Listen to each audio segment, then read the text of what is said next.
guys, I'm Laura Vitale. On this episode of Laura in the Kitchen, I'm going to show you how to make Leches cake.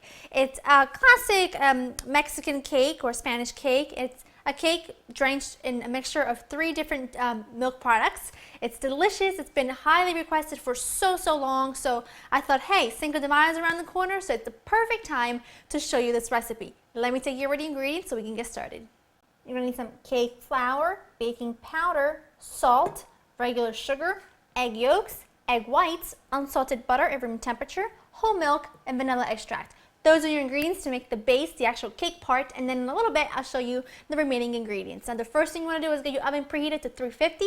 Second thing you want to do is take a 9 by 13 inch baking dish or baking pan, line it with parchment paper, and just spray it a little bit with nonstick spray just to ensure nothing's going to stick. Now I know that there are plenty of variations of this recipe, and I think it's fantastic. This is just the way I make it, and this recipe was given to me by a friend of mine who actually is from Mexico. I've only changed 2 things about the recipe, really. I've changed using cake flour instead of regular all-purpose flour, because when you drench the cake in the milk mixture, it makes it heavy, it makes it dense, which is delicious. But I wanted to somehow keep it a little bit lighter, and by switching to cake flour, I really feel like I've gotten that texture that I want. And also I beat the egg whites and egg yolks separately just to get more like fluffiness and light and moistness into the cake itself. So let's get started. In this bowl here with my standing mixer with a paddle attachment, I'm going to put in my unsalted butter at room temperature, super important, and my sugar. And all I'm going to do is cream these together for about 1 minute. Now to this, I'm going to add in my, turn this down, I'm going to add in my egg yolks and my vanilla. I'm going to turn the speed up to medium, and I'm actually going to let this mix for about 3 to 4 minutes or until it becomes nice, thick and pale. And in the meantime, I'm going to, with my handheld whisk here, I'm going to beat my egg whites until they become nice, frothy, and they develop stiff peaks, but don't overbeat them.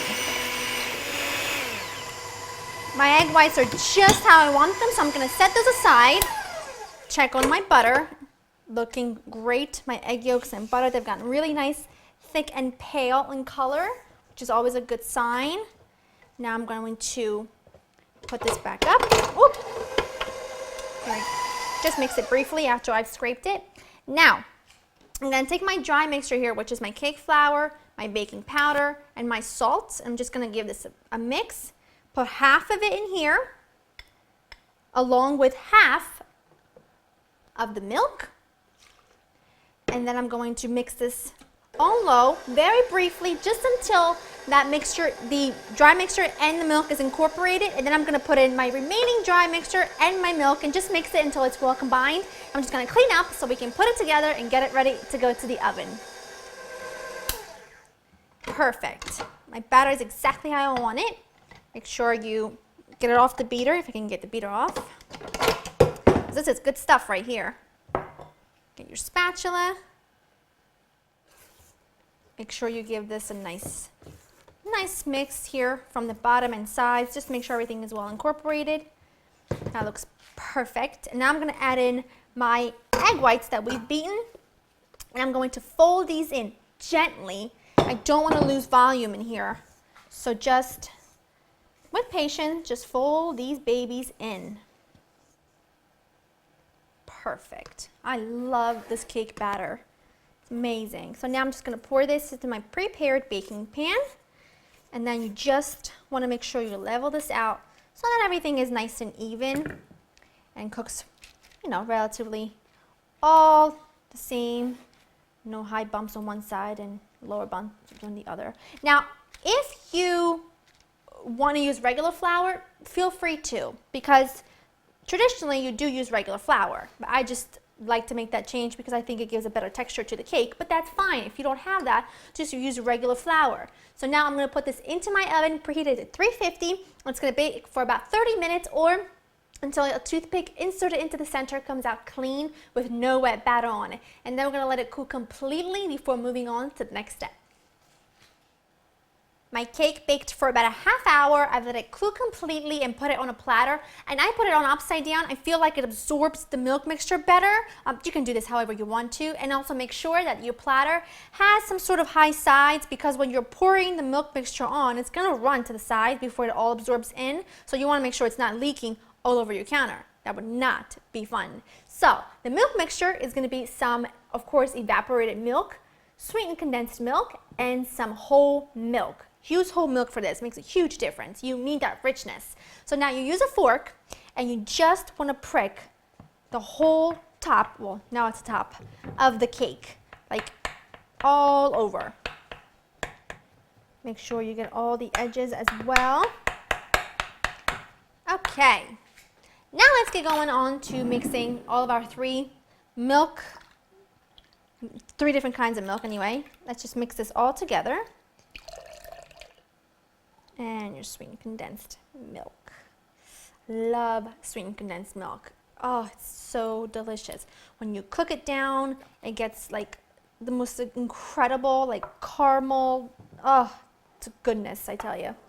So, now you just want to mix this all together carefully, because you want to make sure all three different ingredients are well combined before you pour this on top of your cake. Perfect. Now slowly, this will take a while, you want to pour this milk mixture all over the top of your cake.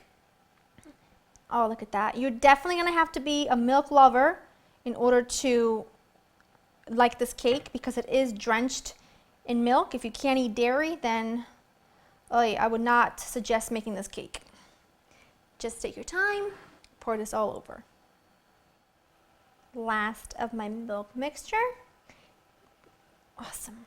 Now don't fear your milk mixture running out all over the place, because that's why I said make sure your platter has high sides, because you're going to let this sit here for about a half hour, and in that half hour something happens where that cake just absorbs all that mixture. It's divine. And then we'll have one more step to go before we can serve it. It is going to be delicious. My cake's been sitting for about a half hour, and as you can see, it's soaked up just about all of the liquid. So all I've done is whipped up some heavy cream with a little bit of sugar so it's got nice stiff peaks.